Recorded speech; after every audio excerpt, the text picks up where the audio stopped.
From time to time, we get to answer some good questions that you guys have written to us here at the TJ Tribe. And if we are meeting for the first time, my name is TJ, and I am the host here and the founder of the TJ Tribe. I get to answer these questions because you, my good friends, you have asked them. If there is no questions to be answered, well, then it means basically you haven't asked the question. And by the way, we do this so that every modern parent can start to earn some passive income. And along the way, we realize that there's plenty of challenges that comes by. And my wealth of knowledge in doing real estate and doing business, buying student accommodation, buying what you call buy-to-lets, and doing these rentals, and also doing flips allows me to answer some of these questions or to point you to a professional that can be able to help us as we go along on this journey. Today's question, it's a very simple question. I think it is complicated. I encountered this at one point in the East Rand, at one point where I had bought a property. And basically the question that we are asking for, it comes from a guy called Jacob. It's a cool name. It's a biblical name. I like biblical names. Yeah, that's just me. I wonder what this Jacob means. But anyways, the question here is, what should happen in a case where the municipality does not have plans for the building plans and I am the buyer? TJ, help me. So, if you bought this property, so I just want to explain a couple of things here, right? If you've been buying off late real estate, and especially if you're using the bank, and this is why I also like to use the bank, because generally what the bank will do would ask you, the seller that is, to provide for some of this information, and you get to, the property wouldn't register into your name without some of this. So what they will do is they will go in and ask for the offer to purchase, because you are signing an offer to purchase between two parties. And then thereafter, they will ask for supporting documents. Part of the supporting documents, my good friends, it's also the plans for the property, the insurance of the property, the rates and taxes of the property, the title deed of the property, and then they will make sure that these things are legit. Now, I'm assuming that our good friend Jacob, I get confused in South Africa, because I interact with a lot of Afrikaans people, right? And I'm English speaking, and my wife is also a little bit Afrikaans. So some of her friends, many of them are Afrikaans speaking, and some of my business partners are Afrikaans speaking. So when I see the word Jacob, back in the days it would just be like Jacob. In these days I'm like Jacob. I don't know where that is coming from. Anyway, it doesn't matter. It's my own struggle. Let's go back to Jacob's question here. And it sounds like you've bought the property already, which then indicates to me that you bought it cash, right? That's what it's indicating to me here. So let's jump on to find out how you got here, what should have happened, and how we can resolve the question. What should have happened is that each time you're buying a property, it doesn't really matter whether this property is in the township, whether the property is in the suburbs, the process is the same. Number one, there has to be an offer to purchase. Number two, an attorney needs to transfer this property. Number three is that you need to have supporting documents to allow you to continue with the business of the property. What are those supporting documentation? Number one, you need the title deed of the property.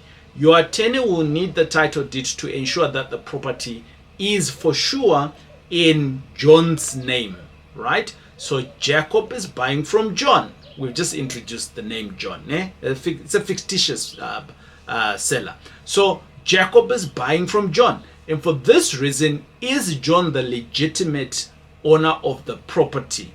And if the answer is yes, the transferring attorney will transfer it.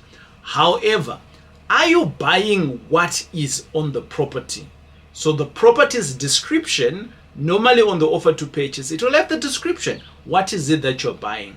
And for that reason, is the description matching the plans? I know that there are some attorneys who would like, to do things quick, fast, and they cut corners, and then they do not do this, but they should. It's a supporting document. What are you buying? Number one, Thambobeki. But what's on Thambobeki? 4 bedrooms. What's the size of it? X. What's the size of the land? X. So all of these things needs to be documented. If that documentation is there, your transferring attorney is supposed to say, wait, can we get this documentation, because I can't do this if we're not going ahead? Or, Jacob, are you willing to take the risk? So you do not sit with this problem now where you are now having to figure out what to do. But let's jump on to explain what is your next step.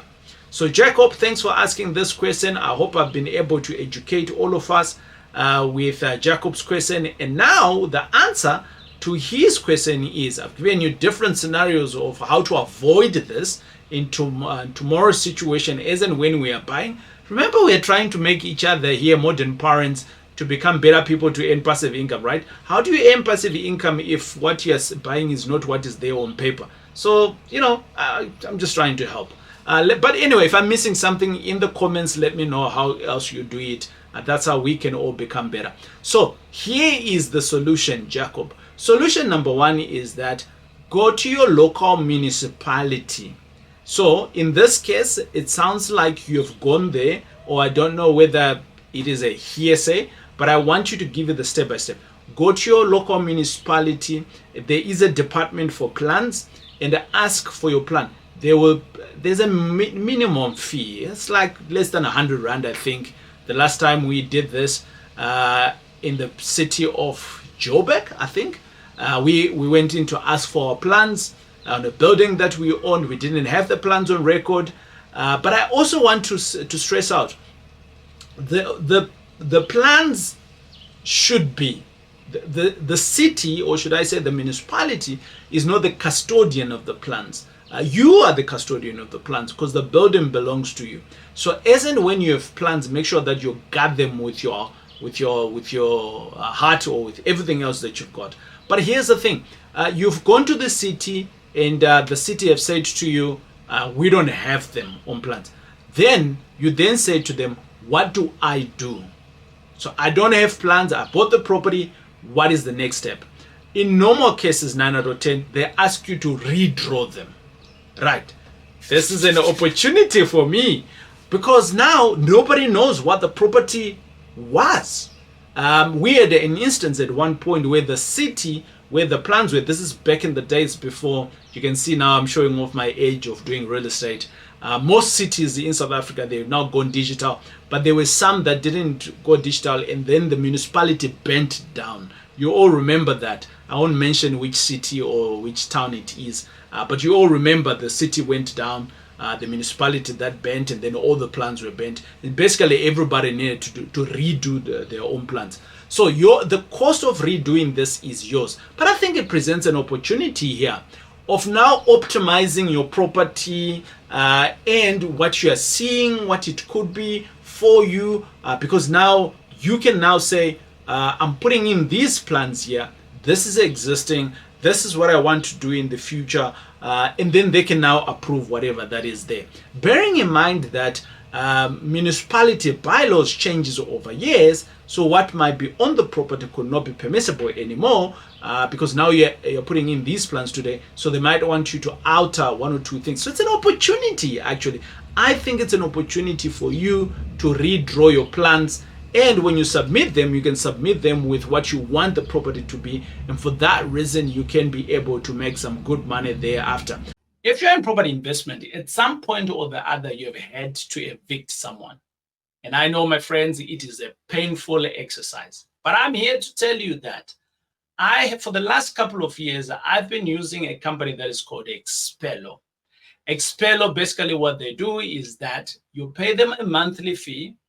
And over and above that, whenever you get a delinquent tenant, they will come and evict that individual free of charge, because obviously you've been paying, right? And over and above that, you don't have to do anything. But guess what? I have managed to organize a good price for you. And the link here that you're seeing, which is called expello.link/TJ Tribe, gets you a great discount from Expello. So my friends, don't be caught with your pants down on your tenant. Just Expello them with Expello.